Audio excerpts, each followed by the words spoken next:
오늘 우리에게 주시는 하나님 말씀 사사기 3장 7절부터 10절까지입니다.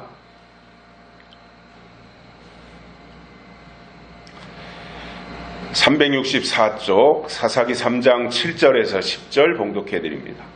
이스라엘 자손이 여호와 목전에 악을 행하여 자기들의 하나님 여호와를 잊어버리고 바알들과 아세라들을 섬긴지라.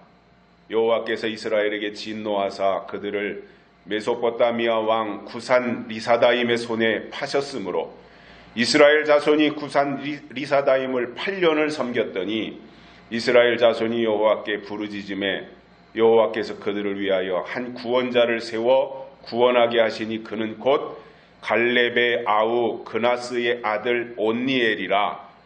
여호와의 신이 그에게 임하셨으므로 그가 이스라엘 사사가 되어 나가서 싸울 때에 여호와께서 메소포타미아 왕 구산 리사다임을 그 손에 붙이심에 온니엘의 손이 구산 리사다임을 이기니라. 아멘.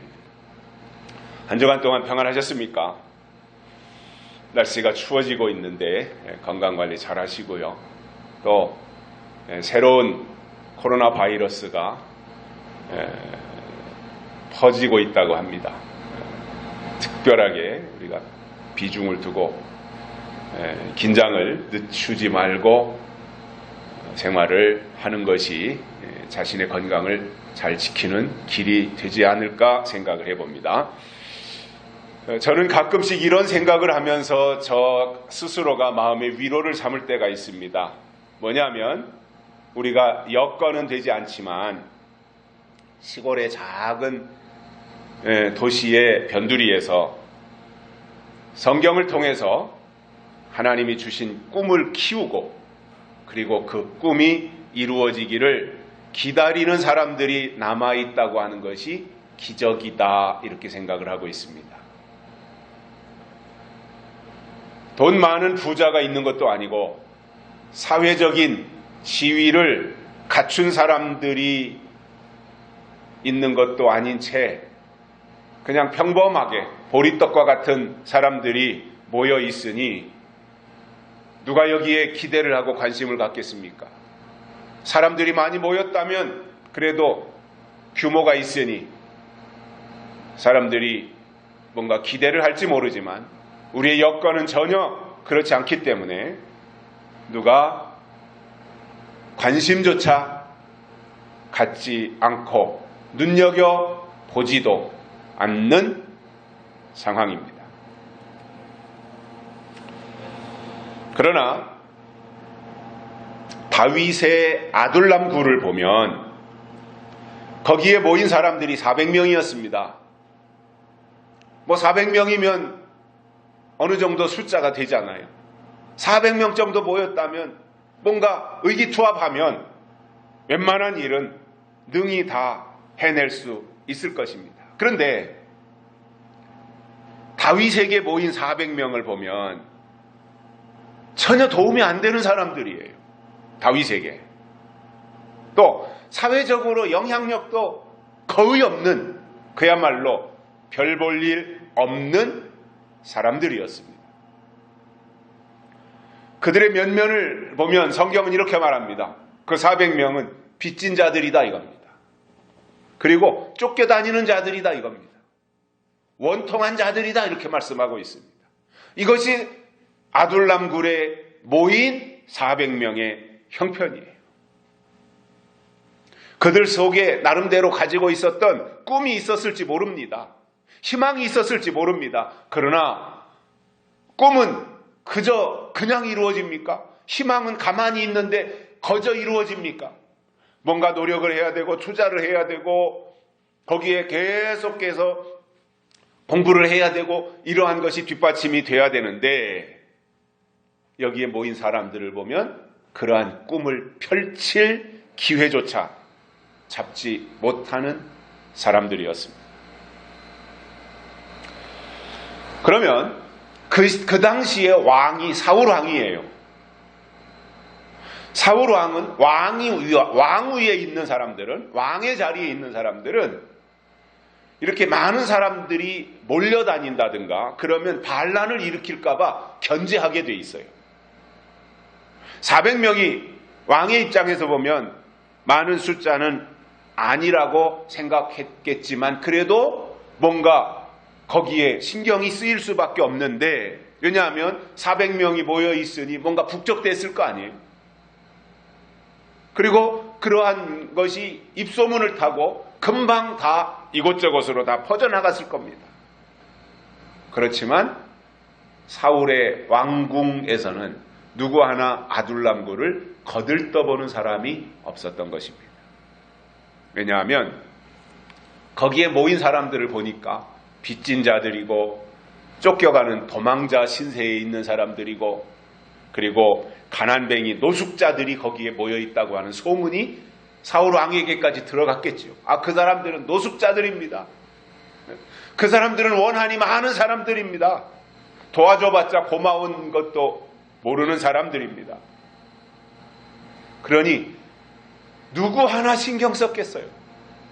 오합지졸이라고, 거렁뱅이들이라고, 노숙자들이라고 무시하고 신경을 쓰지 않았을 것입니다. 그러나 하나님 편에서 보실 때는 달랐고, 거기에 모인 사람들 400명이 다윗의 영향을 받으면서 다윗이 가지고 있던 꿈을 함께 공유해 나가기 시작했던 거예요. 그러면서 다윗과 함께 새로운 나라를 생각하기 시작했고 새로운 세상을 건설하겠다고 하는 이러한 마음으로 혼연일체가 되었습니다. 그들 속에서는 그런 생각을 했는지 모릅니다. 그들이 이제 사울은 부패했고 이제 사울은 수명이 다해가니 이제 기름 부음 받은 다윗이 왕이 되어서 새로운 왕국을 건설해야 된다. 이러한 이야기들이 자기들끼리 모여 앉으면 3, 4, 5 짝을 지어서 그러한 이야기를 했을지도 모릅니다. 여러분, 저는 그렇게 생각합니다. 구태의연한 방법으로 옛날 방식으로 옛날 것만 쫓아가는 사람들보다는 뭔가 새로운 것에 대해서 기대를 가지고 새로운 것에 대해서 주장하며 새로운 세상이 오고 있다는 것을 말하고 새로운 사람들이 필요하다고 하는 것을 말할 때 사람들은 희망을 가지는 겁니다. 내년 대통령 선거를 앞두고 우리나라가 이제 거대 여당과 거대 야당의 대통령 후보가 선정이 되었습니다. 민주당에서는 말 많은 이재명, 국민의힘에서는 윤석열, 둘 중에 한 사람이 대통령이 되겠지요. 저는 윤석열 쪽 캠프에 이런 주문을 하고 싶어요. 새롭게 바꾸겠다. 국민의 삶을 바꾸고 대한민국을 새롭게 바꾸고 새로운 변신을 꾀하고 정말 더 좋은 나라를 만들기 위해서 새롭게 하겠다. 청년들을 새롭게 만들고 기업을 새롭게 하고 국가의 경영을 새롭게 하고 이렇게 새로운 것에 대한 비전을 주면 그 말하는 사람이 당선될 것이라고 봐요. 저는.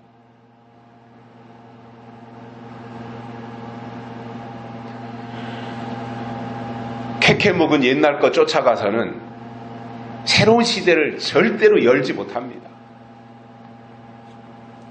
하나님의 공식도 똑같습니다. 사울이 현직 왕이었고 다윗이 이제 차기 왕이 되기 위해서 하나님이 사무엘 선지자를 통해서 기름을 부었어요. 근데 도망자의 신세가 되었어요. 다윗의 소식을 어떻게 들었는지 사람들이 거기로 몰려와서 보이니까 400명이 모인 거예요. 그런데 그 사람들은 별 볼 일 없는 사람들이에요. 아무것도 내놓을 것이 없어요. 그야말로 헌금할 돈도 없고 뭔가 정치 자금을 댈 만한 그러한 실력을 갖추지 못한 사람들이에요. 누가 봐도 저런 꺼렁뱅이들을 통해서 무슨 새로운 세상이 열릴 것인가 이렇게 생각을 했을 겁니다. 그러나 놀랍게도 다윗은 후에 아둘람 굴에 모여있던 400명을 등에 업고 그들을 중심 세력으로 삼아서 다윗의 왕국을 건설했습니다. 이게 놀라운 일입니다. 그 400명이 무슨 유명한 대학교 정치학과 출신들이 아닙니다. 경영학과나 경제학과 출신들이 아닙니다. 과학도들이 아닙니다. 유능한 사람들이 아닙니다. 별 볼 일 없는 우리 충청도 말로 무지랭이와 같은 사람들이었습니다. 그런데 그들의 생각이 바뀐 거예요. 다윗과 같은 생각, 이제 새로운 세상이 열린다. 새로운 왕국을 건설해야 된다. 사울은 끝났다. 이제 다윗이 왕이 될 것이다. 이제 새로운 세상을 꿈꿔야 된다. 이러한 것을 그들의 마음속에 품기 시작했고 결국 성공했던 거죠. 여러분, 유명한 사람이 있는 게 중요한 것이 아니고요. 숫자 많은 것이 절대로 중요하지 않고요. 하나님이 주신 꿈이 있느냐, 이게 중요한 겁니다. 왜냐하면 하나님은 그가 간직하고 있는 꿈을 쓰시는 거예요. 그의 마음속에 품고 있는 꿈을 하나님은 쓰시는 거예요. 그 꿈을 쓰시려니 꿈을 간직하고 있는 그 사람을 통해서 일하시는 겁니다. 그래서 꿈이 없으면 망하는 거예요. 청년들에겐 꿈이 있어요. 희망이 있어요. 그러나 나이가 들면 점점 꿈이 사라져요. 현실만 바라보게 돼 있어요. 이게 세상의 원리입니다. 그런데 그러한 사람들에게 다시금 신선한 꿈을 공급한다면 새로운 삶에 대한 희열이 생기지 않겠습니까? 기대감이 생기지 않겠습니까? 저는 다윗이 잘한 일이 그거라고 봐요. 다윗이 그들에게 재난지원금 얼마씩 지원해줬다고 그 사람들이 다윗 편에서 죽도록 일했겠습니까? 재난지원금 몇 푼 다윗이 아이고 먹고 살기 어렵지, 도망다니느라고 힘들었지, 그래서 돈 몇 푼씩 나눠줬다면 줄 돈도 없었지만 그렇게 했다고 해서 그들이 다윗을 위해서 충성했겠습니까? 꿈을 줬고 희망을 줬으며 그 꿈을 함께 공유하자고 하니 그들이 거기에 감동이 되어서 다윗과 함께 그 일에 동참했던 것입니다. 그 위대한 장소가 바로 아둘람굴이었어요. 아무도 기대하지 않았던 그 아둘람굴에서 사울의 왕국이 몰락하고 다윗의 새로운 왕국이 세워지는 그 역할을 했다라는 겁니다. 여러분, 저는 우리 교회가 아둘람굴이 되고 우리의 말씀을 양식으로 받는 분들이 어느 곳에 계시든지 400명처럼 되어서 함께 꿈을 가지고 희망을 가지고 하나님의 뜻을 이루어드리고 싶습니다. 약속의 말씀은 꿈의 말씀인 것입니다. 약속의 말씀은 하나님이 우리에게 뜻을 제공해 주시는 것입니다. 꿈을 놓치지 마십시오. 요셉처럼 꿈돌이가 되십시오. 꿈이 있으면 하나님은 반드시 그 꿈을 쓰시는 겁니다. 사사기의 내용을 보면 놀랍게도 이스라엘이 끊임없이 범죄해요. 그리고 그 범죄하면 하나님이 진노하세요. 그리고는 진노하면 얼마나 힘들고 고통이 있겠습니까? 그러니까 그 고통 가운데서 뒤늦게 깨닫고 하나님께 돌아와서 회개하면 하나님이 그들을 다시 보듬어주는 이 사이클이 계속 반복되는 게 사사기예요. 특히 사사기 앞부분은 그래요. 더더군다나. 이따가 이제 집에 가셔서 오후 시간에 한번 사사기를 3장, 4장, 5장으로 이렇게 몇 장만 읽어보십시오. 사사들이 바뀔 때마다, 사사들이 등장할 때, 새로운 사사가 등장할 때 보면은 반드시 이스라엘 백성들이 우상을 숭배했다든가 바알을 섬겼다든가 이 이야기로부터 시작이 돼요. 그러면 하나님이 진노하시는 거예요. 그리고 그들에게 고통을 주시는 거예요. 그러면 그들이 그때 뒤늦게 깨닫고 회개하고 돌아오는 거예요. 이게 반복되는 사이클이더라 이겁니다.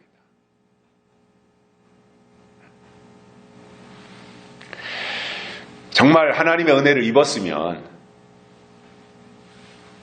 꾸준히 잘하는 것이 좋지 않겠어요? 그런데 인간은 뭔가 좀 좋은 여건이 되면 금세 망각하는 거예요. 그리고 하나님을 등지고 범죄하는 것이 오늘 본문에서도 보면 7절에 나오잖아요. 하나님께 범죄했어요. 이때 하나님이 진노하고 벌을 주시는 것이 8절에 나오고요.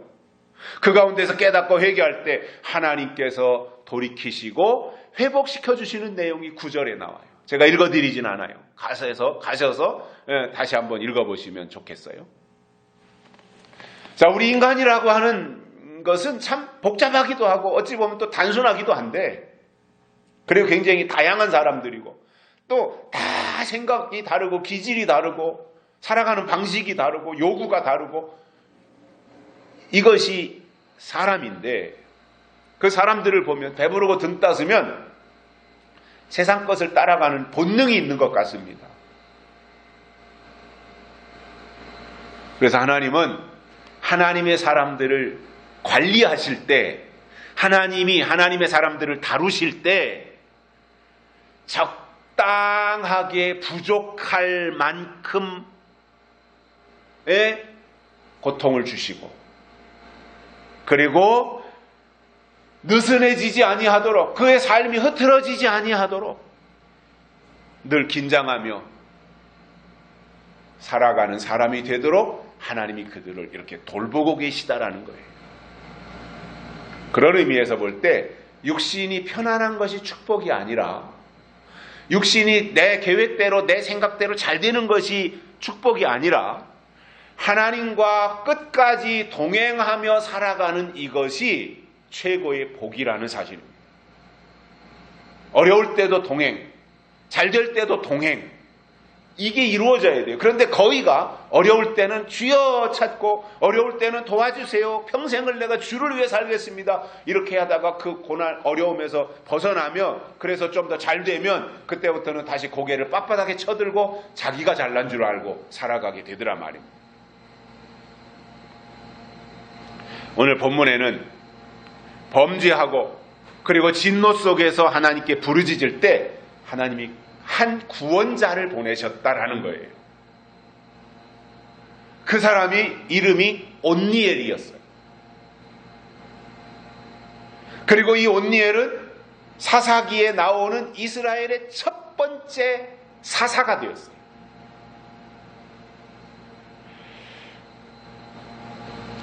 그리고 이 온니엘은 유다지파 출신이었고요. 그가 여호수아가 죽고 난 이후에 이스라엘의 최초 사사가 되는 은혜를 입었던 것입니다. 그래서 오늘은 본문을 통해서 사사 온니엘, 앞부분은 다 읽어보시고 제가 10절을 중심으로 해서 그 온니엘이 어떤 역할을 했는지 세 가지를 깨닫고 은혜를 받겠습니다. 첫째로 신의 사람이 되었습니다. 대단한 거지요. 온니엘이 신의 사람이 되었어요. 자, 그러면 구약에서는 하나님의 신이 임한 거예요. 구약에서는 하나님의 신, 여호와의 신이 사람들에게 임했어요. 그런데 이것이 신약에 와서는 하나님의 영으로 바뀌어요. 표현이.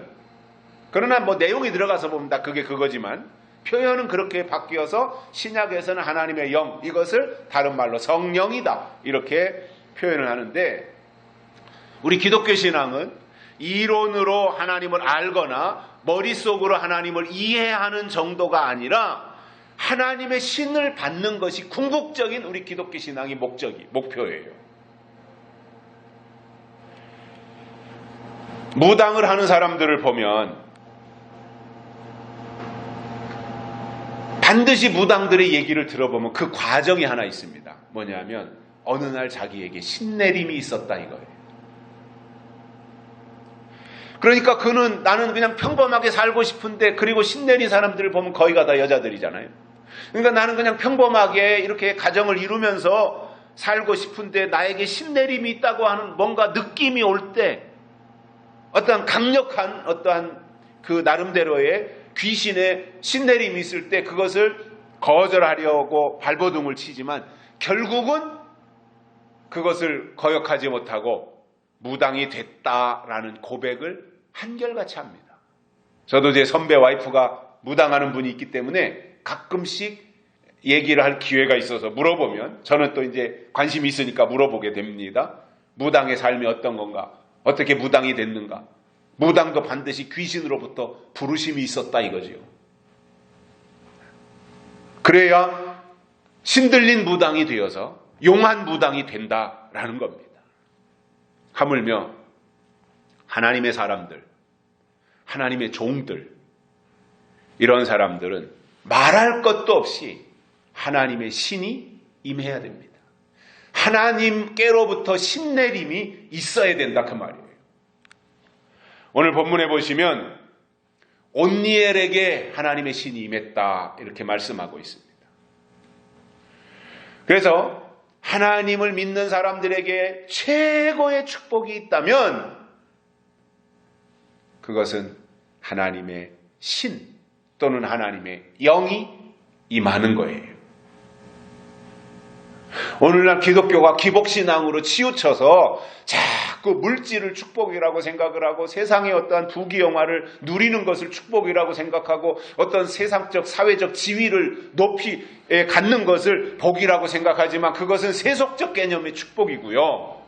정말 하나님이 교회를 통해서 믿음의 사람들에게 주시는 것은 하나님의 신이 그에게 임해서 하나님으로 동화되어져 살아가는 이것을 최고의 축복이라고 말씀을 해주고 있습니다. 사도 바울은 이것을 일찍이 터득했기 때문에 로마서 8장에서 그런 말씀을 하죠. 그리스도의 영이 없으면 그리스도의 사람이 아니라 이렇게 말한 것은 하나님의 사람에게는 하나님의 영이 임하게 되어 있고 하나님의 영이 임해야 드디어 그가 하나님의 사람이다 이렇게 말씀하시는 겁니다. 그런 의미에서 우리가 하나님을 믿는다고 하는 것은 주일날 예배에 참여하는 정도가 아니라 하나님의 신이 임하고 하나님의 신을 받는 단계로 나아가는 것입니다. 신이 임해야 됩니다. 하나님의 신적 임재가 있어야 되고 신적 감동이 있어야 되고 하나님의 신으로부터 부르심이 있어야 된다는 이야기예요. 과거에 모세와 엘리야와 엘리사나 또는 다니엘이나 이런 사람들을 보면 모두가 다 신을 받은 사람들입니다. 하나님의 신이 그들에게 임재했던 것입니다. 그렇다면 무조건 믿기만 하라, 무조건 교회 다니라, 무조건 충성해라, 무조건 기도만 많이 해라 이렇게 강조할 것이 아니라 방향을 제시해야 되고 아울러 왜 그렇게 해야 되는지에 대한 이유를 똑바로 설명을 해줘야 되잖아요. 그냥 무식하면 용감하다고 그냥 무대뽀적으로 이렇게 하라고 할 것이 아니라 그것은 어린 아이의 옛날 교육 방식으로 부모가 또는 학교 선생님들이 아이들 또는 학생들을 가르칠 때 하는 것이지만 요즘은 쬐까는 아이들한테도요 억압한다든가 강요한다든가 이것이 아니라 이렇게 해야 되는 이유가 무엇이라고 애들을 설명해서 설득시켜야 돼요. 강압적으로 옛날 방식으로 하면 안 되잖아요. 우리 손자 서겸이만 해도 이제 3살인데도 무슨 일을 할 때 설명을 해줘야 돼요. 그리고 그 아이로 하여금 이해하고 동의하도록. 아이를 양육하는데도 요즘 교육 시스템이 그렇게 바뀌었는데 신앙을 지도하는 교회가 하나님의 사람들을 만든다고 하는 신앙 지도를 하면서 올바른 하나님의 뜻을 믿는 사람들에게 제시를 안 한다든가 그들에게 알려주지 않는다든가 그들에게 동의를 구하지 않는다든가 그들이 어떻게 방향을 정하고 가야 될 것인지에 대해서 설명도 하지 않는다면 어떻게 장성한 신앙을 향해서 나갈 수가 있겠느냐 그 말이에요. 그렇기 때문에 성경은 분명히 말씀합니다. 하나님의 신을 받아야 되는데 하나님의 신이 과연 무엇이냐? 무당이 받은 귀신과 하나님이 주시는 하나님의 신의 차이가 도대체 무엇이냐라는 거죠. 그렇기 때문에 하나님의 신이 무엇이며 하나님의 신이 어떻게 임하고 하나님의 신이 누구에게 임하며 그 신을 받은 증거가 무엇인가 이런 것들에 대해서 알아야 될 필요가 있는 거예요. 이것이 성숙한 신앙이지 않겠습니까? 그냥 무대뽀로 믿는 것이 아니라 알고 믿어야 되지 않아요? 모르고 믿은 사람들, 예수님 때도 모르고 믿은 사람들이 있어요. 물 길러 왔던 사마리아 여인을 향해서 예수님이 너희는 모르는 것을 예배하지만 우리는 아는 것을 예배한다 그러셨잖아요. 예수님이. 지금도 마찬가지예요. 모르는 것을 예배하는 사람들이 있고 아는 것을 예배하는 사람들이 있어요. 뭘 몰라요? 다시 오실 예수님을 모르고 예배하는 사람이 있고 다시 오실 예수님을 계시록을 통해서 누구신지 알고 예배하는 사람들은 천지 차이인 겁니다. 우리는 알고 예배하고 아는 것을 예배하자 이겁니다. 이것이 하나님이 우리에게 원하시는 거예요. 이것이 우리가 하나님을 기쁘시게 해드릴 수 있는 방법인 겁니다. 그러면 먼저 하나님의 신이라고 하는 것은 이것에 대해서 이사야 선지자가 이사야서 11장 2절에서 말씀하셨는데 여호와의 신이 뭐냐면 지혜와 총명의 신, 모략과 재능의 신, 지식과 여호와를 경외하는 신 이렇게 말씀하고 있어요. 6가지를 하나님의 신의 범주 안에 포함시킨 거예요. 그러니까 이것을 우리 속에 이루는 거예요. 지혜를 이루고 총명을 이루고 모략을 이루고 재능을 이루고 이런 것들이 우리 속에 임하는 거예요. 그런데 내가 노력해서 되는 것이 아니라 하나님이 그것을 그들에게 부어주신다라는 거지요.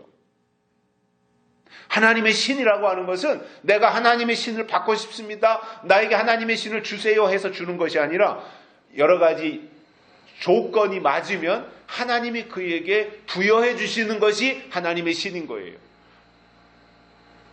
때를 써가지고 받는 것이 아니에요. 내가 이렇게 성장하고 성숙해서 그것을 잘 유지하고 관리할 수 있는 위치에 가면 하나님은 그에게 자동으로 그 신을 부어주시게 되어 있다 이겁니다. 그러니 이 6가지 중에 하나만 받아도, 예를 들어서 지혜의 신 하나만 가져도 대단할 텐데 이 여호와 신을 통째로 다 우리가 6가지를 다 소유한다면 누가 그를 당해낼 수 있어요? 모략을 가지고 있고 재능을 가지고 있고 이 지식을 가지고 있고 지혜를 가지고 있고 한데 누가 그를 당해낼 수 있겠습니까? 그래서 여호와의 신이 임해야 된다라는 것이고요. 그러면 그 신이 어떻게 임하느냐는 거예요. 하나님의 신이 어떻게 임하는가? 이겁니다. 하나님이 주시는 말씀을 통해서 하나님의 신은 그에게 임하게 되어 있습니다. 이건 공식입니다. 그래서 하나님의 말씀이 있어야 하나님의 신도 있는 것이지 말씀이 없다면 하나님의 신은 없는 겁니다. 왜냐하면 말씀이 하나님이에요. 하나님은 말씀이세요. 말씀과 하나님은 동격이에요. 그렇기 때문에 하나님의 신은 말씀을 통해서 그들에게 어떤 사람들에게 임하는 겁니다. 자, 그러면 우리가 성경을 통해서 하나님이 하시는 일들을 지금까지 해오신 일들을 이렇게 거슬러 올라가서 생각해 보면 하나님은 항상 말씀을 먼저 보내주시고 때가 되면 그 일을 나타내시더라 이겁니다. 하나님이 그냥 다 만들어서 던져주시는 것이 아니라 말씀을 먼저 주시고 그리고 때가 되면 그것을 완성해서 나타내시더라 이거예요. 예수님을 보내주신다는 말씀을 예수님이 이 땅에 오시기 700년 전에 구약의 선지자들을 통해서 미리 말씀을 하셨고 때가 되니까 마리아를 통해서 요셉을 통해서 이 땅에 태어나신 겁니다. 말씀을 먼저 보내시고 때가 되니 실체를 나타내시더라 이겁니다. 부활하신 예수님이 하늘로 승천하시기 전에 성령을 보내주실 것을 말씀하시면서 기다리라 이렇게 하셨고 때가 되니까 마가다락방에 성령을 보내주셨습니다. 성령을 보내주시겠다고 하는 말씀을 약속으로 먼저 주셨고 그 약속을 간직하고 기다리는 사람들에게 실제로 성령을 보내주셨던 것입니다. 마찬가지로 예수님이 이 땅에 다시 오시는 것도 계시록을 핵심으로 해서 이미 2000년 전에 사도 요한을 통해서 말씀하신 것을 7인으로 꼭꼭 봉해 놓으셨었어요. 왜냐하면 그것은 마지막 때 임봉한 것을 떼서 열어주셔야 되기 때문에 기록은 미리 해놓으셨고 말씀은 미리 해놓으셨지만 그것을 7인으로 봉하셨다가 때가 되면 열어주시고 그리고 기록했던 2000년 전에 기록했던 그 말씀 그대로 때가 되면 예수님이 다시 오시는 거예요. 그래서 말씀을 가지는 것이 복입니다. 그리고 그 말씀을 먼저 보내주셨을 때 그 말씀을 받아들이는 것이 하나님의 사람이고 그들에게 하나님이 하나님의 신을 보내주시는 겁니다. 뿐만 아니라 신을 받으면 나는 신을 받았으니까 라고 폼 잡고 있는 것이 아니라 신을 받은 자는 할 일이 있습니다. 그게 뭐겠어요? 하나님이 그에게 신을 통해서 감동해 주신 그 말씀을 증거하는 거예요. 전파하는 거예요. 크게 알리는 겁니다. 사람들로 하여금 들을 수 있도록. 그래서 영혼을 살리고 하나님의 뜻을 이루는 일에 이바지하도록 하는 그 역할인 겁니다. 그래서 성경을 보면 하나님이 살리는 일을 할 때는 반드시 어떤 사람에게 신을 부어서 그 일을 이루신 것을 볼 수 있습니다. 그러면 신을 받으면 어떻게 되는가 하는 거예요. 신을 받으면 하나님의 신이 그에게 임하면 그가 어떻게 되는가? 여러분, 신을 받으면 신이 됩니다. 어려운 말이죠. 그죠? 신을 받으면 신이 돼요. 요한복음 10장 35절에 보면 하나님의 말씀을 받은 사람들을 신이라 하셨거든. 예수님이 그렇게 말씀하셨어요. 말씀을 받은 자는 신이라 하셨거든. 근데 제가 지금 설명드리는 이 부분이 하나님이 된다라는 말이 아닙니다. 그 요한복음 10장 35절에서 그 부분에서 말씀하신 그 내용들을 이렇게 잘 읽어보면 예수님이 강조하는 것이 뭐예요? 말씀을 받은 자는 신이라 하셨거든. 내가 하나님의 아들로 왔는데 왜 나를 받아들이지 않느냐? 이런 내용이거든요. 그러니까 뭐예요? 신이 된다고 하는 이 말은 하나님의 아들이 된다라는 거예요. 그 예수님은 하나님의 아들이셨지만 예수님 자신이 하나님이셨고 예수님 자신이 또한 신이잖아요.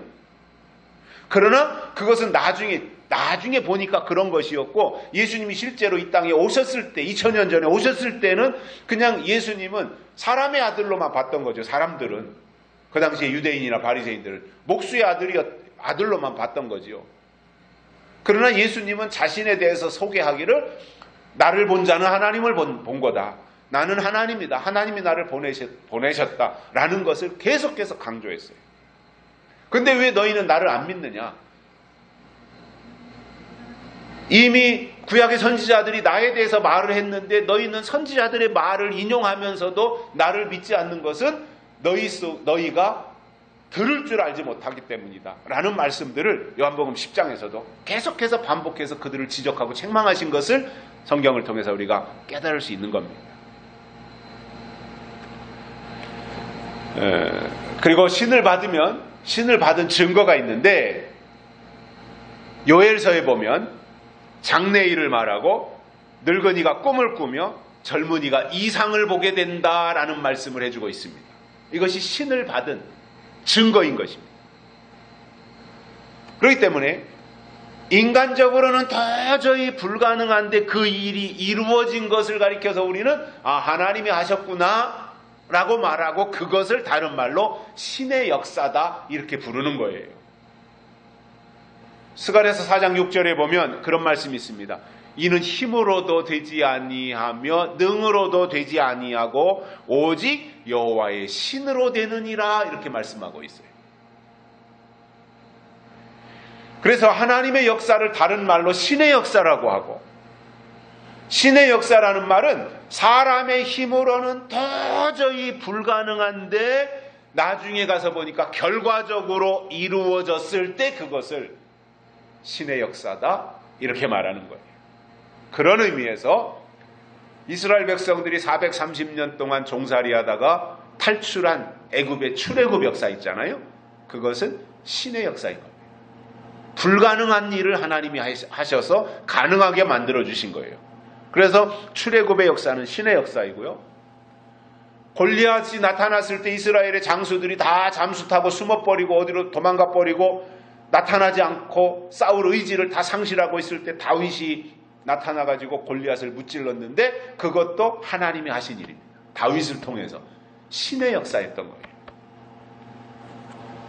다니엘의 세 친구가 풀무불에 들어갔는데 평소보다 7배나 더 뜨겁게 했으니 집어넣는 순간 머리카락도 호로록 다 타버려야 되고 옷자락도 다 타야 되고 그야말로 모든 살점이 다 불에 익고 타 재가 돼야 되는 것이 상황적으로는 맞아요. 그런데 옷깃 하나, 머리카락 하나 그슬르지 않았어요. 3명을 집어 불 속에다 던졌는데 하나님의 아들 같은 이가 거기에 같이 있어 4명이 불꽃 안에서 불꽃놀이를 하고 있었던 거예요. 불 속에서. 이게 바로 신의 역사예요. 이뿐만 아니라 예수님이 때가 되면 이 땅에 다시 오시는 것도 신의 역사이고 마가다락방에 성령이 임하는 것도 신의 역사이며 계시록에 나오는 14만 4천이 나타나는 것도 하나님이 하실 신의 역사인 겁니다. 사람의 노력으로 되는 게 아니에요. 이거는 신의 역사예요. 때가 되면 하나님이 하실 거예요. 그래서 하나님이 하시는 일을 우리는 신의 역사다 이렇게 부른단 말입니다. 그러므로 하나님이 때가 돼서 하나님 자신이 어떠한 일을 이루게 될 때에는 안 되는 일이 없이 하나님의 계획하신 모든 일을 하나님 스스로가 다 완성하고 이루신다라는 겁니다. 이것이 신의 역사예요. 그리고 그 일을 앞장서서 했던 것이 신의 사람 온니엘이 그 감당했던 역할이었다라는 겁니다. 두 번째로 온니엘은 사사가 되었습니다. 이스라엘의 사사가 되었습니다. 이스라엘 백성들이 이제 홍해 건너 광야를 거쳐 요단강 건너 가나안 땅에 들어가잖아요. 그리고는 가나안 땅에 들어가서 여호수아와 갈렙을 통해서 12지파에게 가나안 땅을 분배해 주는 거예요. 그래서 여호수아가 24장까지 있는데 1장부터 12장까지는 정복하는 거예요. 가나안 땅을. 그리고 13장부터 나머지는 분배해 주는 거예요. 12지파에게 다 고르게 분배를 해 주는데 그렇게 다 이제 가나안 땅을 정복하고 그리고 12지파에게 다 분배해 주고는 여호수아가 사명을 다 했으니까 거기까지가 여호수아의 사명이었으니까 여호수아가 죽었습니다. 그리고 그 후에 하나님이 사사라는 제도를 두셨어요. 그러면 사사가 뭐 하는 사람이냐 하면 가나안 땅에 들어가서 이제 아직 그동안에 여호수아에서 생활하다가 여호수아가 죽고 났는데 아직 이제 왕국의 시대는 이루어지지 않았고 그 전까지 백성들을 재판하고 그리고 백성들을 다스리는 일을 했던 사람, 그리고 비상시가 되면 외부에서 적군이 쳐들어왔다라든가 하면은 군대의 지도자로 생활했던 것이 사사입니다. 그냥 재판하기도 하고 백성들이 지도자의 역할을 했던 것이 사사입니다. 그래서 이런 거 우리가 이제 알고 있어야 되겠죠. 사사가 한 일이 뭐지? 이렇게 누가 또 물어보면 그것은 백성들을 다스리면서 재판하는 일을 같이 병행했던 사람들이다. 이렇게 이제 우리가 설명을 해야 될 것이고요. 그래서 하나님은 이스라엘이 이제 다른 나라부터 공격을 받을 때가 있어요. 사사기 보면 계속해서 나와요. 그 사사들이 바뀔 때마다 외부의 공격들이 계속해서 있었어요. 그리고 그때마다 사사들을 하나님이 세우시는데 이 사사들은 신분과 직업이 다양했어요. 선지자나 제사장이나 이런 부류와는 달라요. 사사는 자기 직업이 있었어요. 그리고 그 사사로서의 하나님이 사사로 부르셔서 그 기간 동안 사사로 있다가 임기가 다 끝나면 원래의 자기 자리로 또 돌아가는 거예요. 사사기에 나오는 사사들을 보면 온니엘에서부터 시작해서 마지막 사사가 사사기에서 나오는 마지막 사사가 삼손이에요. 온니엘에서 시작해서 삼손까지 12명의 사사가 존재했어요. 사사기에. 참 신기해요. 저는 성경을 보면서 이게 우연이 된 것이 아니라 이건 누군가가 치밀한 계획 속에서 하신 일이다. 왜냐하면 구약에 12지파가 있죠. 사사기에 12사사가 있죠. 신약에 12사도가 있죠. 이것은 우연한 일이 아니다 라고 하는 것을 또 보면서 또 깜짝 놀라게 되는데, 그 사사기에 나오는 사사가 12명이었고 삼손이 마지막 사사였는데 사사기에서. 그런데 사사기에는 기록되지 않았는데 사사들도 있었어요. 그게 누구냐면 사무엘이에요. 사무엘이 사사거든요. 선지자이면서 사사였어요. 사무엘은. 그리고 호칭상 실제로 사사의 일은 안 했는데 호칭상 사사로 불렀던 사람들이 2명이 더 있었어요. 그게 사무엘의 아들이죠. 요엘과 아비야. 이 2사람까지 포함하면 15명의 사사들이 존재했다라고 하는 것을 보게 됩니다. 자, 그러면 이 온니엘이라고 하는 사람이 이스라엘의 사사가 된 것은 이스라엘의 민족을 앞장서서 영적으로도 육적으로도 이끌어가는 그러한 지도자가 됐던 것이고, 그 위치에서, 지도자의 위치에서 이스라엘 백성들을 하나님께로 인도해야 할 막중한 책임과 사명을 가지고 있었던 것이 사사였던 겁니다.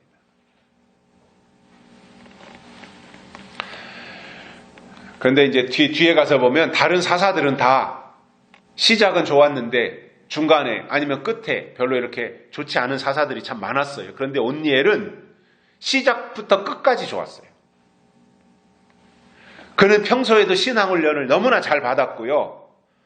사사가 된 이후에도 다른 사사들과는 판이하게 다를 만큼 탁월하게 하나님 중심으로 사사의 위치를 지켜낸 것이 온니엘입니다. 사사라고 다 똑같지 않습니다. 온니엘은 달랐습니다. 오늘날로 말한다면 주의 종이라고 다 똑같은 것이 아닙니다. 온니엘과 같은 주의 종이 있다라는 말입니다. 세 번째로는 온니엘은 승리자가 됐습니다. 승리했어요. 승리. 메소포타미아 왕이었던 구산 리사다임을 온니엘이 물리쳤어요. 8년 동안이나 이스라엘을 정복했는데, 정복해서 이 메소포타미아 구산 리사다임이 와가지고 이스라엘을 8년 동안이나 식민지로 삼아가지고 다스렸어요. 그런데 온니엘이 그들을 내쫓아버렸어요. 온니엘이 사사가 되어서 그들을 물리쳤어요. 온니엘이 이겼단 말입니다. 그럼 온니엘을 보면 온니엘이 누구냐 하면 여호수아와 함께 가나안 땅에 들어갔던 사람의 이름이 갈렙이죠. 그죠? 여호수아의 가장 친밀한 파트너. 여호수아와 갈렙 떼놓을 수 없는 거죠. 그죠? 다윗과 요나단처럼 여호수아와 갈렙 떼놓을 수 없는 거예요. 이 온니엘이 누구냐 하면은 갈렙의 조카였어요. 그러니까 갈렙이 온니엘의 큰아버지였어요.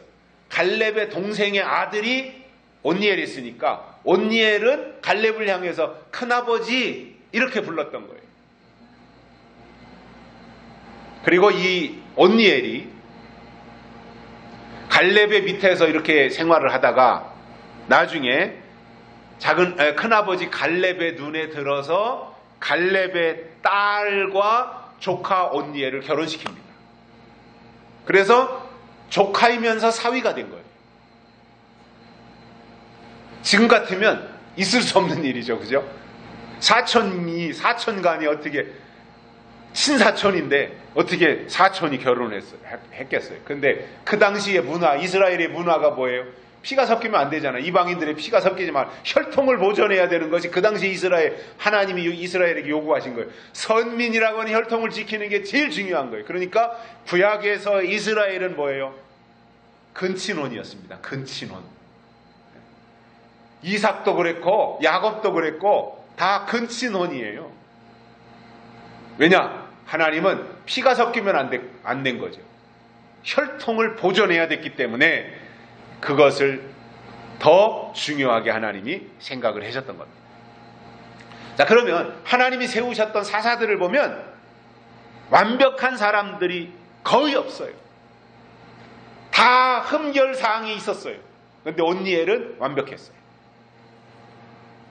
왜냐하면 믿음의 가문에서 그가 성장했고 또 갈렙의 영향을 받아서 큰아버지 갈렙이 얼마만큼 하나님 앞에 충성되고 순종하며 살았는가를 가장 가까이서 지켜봤기 때문에 온니엘도 하나님 앞에 순종의 사람으로 살았던 것입니다. 그러면 이 갈렙을 보면 출애굽할 때 숫자가 민수기에 보면 60만 3,550명이잖아요. 그 중에서 광야 40년을 거치는 동안 광야 출애굽했던 1세대들이 광야에서 다 죽었어요. 그리고 여호수아와 갈렙이 살아서 가나안 땅에 들어가는 영광을 얻었던 거예요. 그런데 재밌는 것은 이거예요. 여호수아가 실질적으로 모세의 후계자가 되어서 실질적 지도자가 되었는데 여호수아가, 그러나 갈렙은 여호수아보다 나이가 많았음에도 불구하고 여호수아를 옆에서 잘 이렇게 도와서 항상 갈렙은 2인자의 자리에서 최선을 다한 사람으로 성경은 기록하고 있다는 겁니다. 마치 사도행전에 나오는 바울과 바나바와 같이, 바나바가 더 유능한 사람인데, 그 당시에 바나바가 더 뛰어난 사람인데, 바나바가 다소에 가서 바울을 데려다가 바울을 담임 목사로 삼고 바나바가 부목사로 있으면서 안디옥 교회를 섬겼던 것과 같이 그 역할을 한 거예요. 너도 나도 누구나가 다 우두머리가 되고 대장이 되려고 하는데 2인자의 자리에 만족하며 그것을 최대의 기쁨으로 삼았던 것이 갈렙이었다는 사실이에요. 그런 갈렙의 조카가 온니엘이었고, 온니엘은 하나님께 붙들린 사람이었으며 용맹한 장수였습니다. 그러나 하나님은 온니엘이 용맹했기 때문에 쓰신 것은 아닙니다. 온니엘을 쓰신 이유는 하나님 편에서는 따로 있었던 거예요. 10절에서 이렇게 말씀합니다. 여호와의 신이 그에게 임하셨으므로 그가 이스라엘 사사가 되어 나가서 싸울 때에 여호와께서 메소포타미아 왕 구산 리사다임을 그 손에 붙이심에, 그 손에, 온니엘의 손에 붙이심에 온니엘이 리사다임을 이기니라, 이렇게 되어 있습니다. 하나님이 구산 리사다임을 온니엘의 손에 붙이셔서 온니엘이 승리했다 이겁니다. 온니엘이 실력이 뛰어나고 온니엘이 싸움을 잘하고 온니엘이 힘이 세가지고 온니엘이 장수라서 구산 리사다임을 이긴 것이 아니라 하나님이 구산 리사다임을 온니엘의 손에 붙이시니까 온니엘이 이겼다, 이렇게 말씀하고 있습니다. 무슨 말이냐면 온니엘에게 하나님의 신이 임했기 때문에 온니엘이 승리했다 이겁니다. 온니엘의 실력이 아니라 하나님의 실력이었다 이 말입니다. 그런 의미에서 하나님을 믿는 사람들에게 중요한 것은 누구의 힘으로 사느냐라는 겁니다. 지금 누구의 힘으로 살고 계십니까? 온니엘이 나가서 싸울 때 구산 리사다임을 그 손에 붙이심에 성경은 이렇게 말씀합니다. 다시 말하면 주어가 온니엘이 아니라 하나님이었다 이겁니다. 주어가.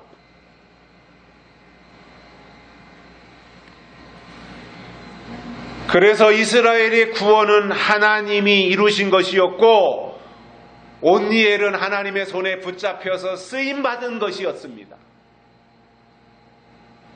하나님의 일을 하는 앞장선 사람들을 보면 대개가 자기가 조금 잘 나가고 자기 위치가 조금 이렇게 높아지고 유명해지면 자기가 잘난 줄 착각해요. 자기가 대단한 사람이라고 착각을 해요. 그렇게 되면 주어가 자기가 되는 거예요. 그러나 진짜 하나님의 손에 붙잡힌 사람들은 항상 주어가 하나님이 돼야 돼요. 여러분, 이 시대에 우리가 하나님 앞에 부르심을 받았다면 어떻게 살아야 된다는 말이겠어요? 하나님의 하나님 되심을 먼저 인정하고 하나님의 위대하심을, 하나님의 창조를, 하나님의 모든 역사의 경륜을 인정하고 하나님이 모든 것에, 내 인생, 내 삶에 이르기까지 모든 것의 주인이시라는 하나님의 주권 사상을 인정하고 사는 것이 성숙한 신앙의 사람들인 겁니다. 절대로 주어가 내가 되면 안 됩니다. 주어가 하나님이 돼야 된다, 그 말입니다. 결론으로 온니엘에게는 하나님의 신이 임했고 이스라엘의 사사가 되었으며 그리고 악한 세력들과 싸워서 승리하는 결과를 온니엘을 통해서 가져온 것을 보면서 우리도 온니엘과 같이 신앙훈련을 받고 정말 누구를 만나느냐가 참 중요한 거잖아요. 저는 그런 것 같아요. 지금까지 살아오면서 보니까 누구를 만나느냐가 참 중요한 거구나. 어렸을 때 친구들도 그렇잖아요. 어떤 친구를 만나느냐에 따라서 그 아이의 행동이 달라져요. 그의 어떤 생각이 달라져요. 가치관이 달라지는 거예요.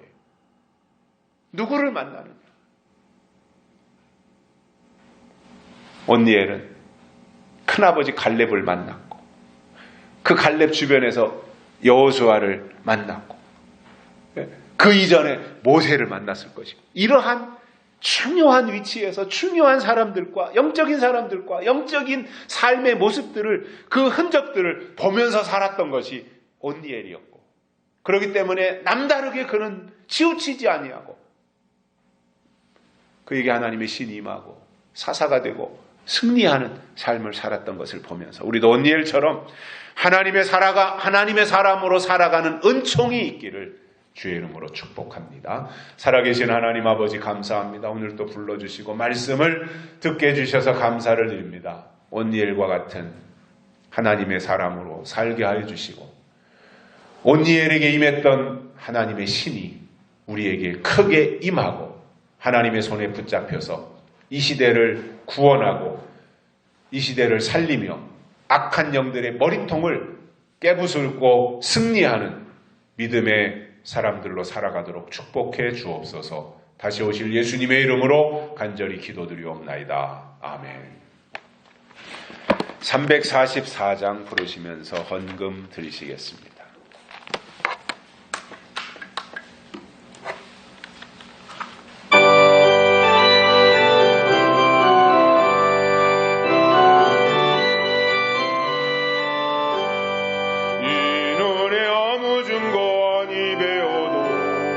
믿음만을 가지고서 늘 걸으며 이 귀에 아무 소리 아니 들려도 하나님의 약속 위에 서리라. 걸어가세 믿음 위에 서서 나가세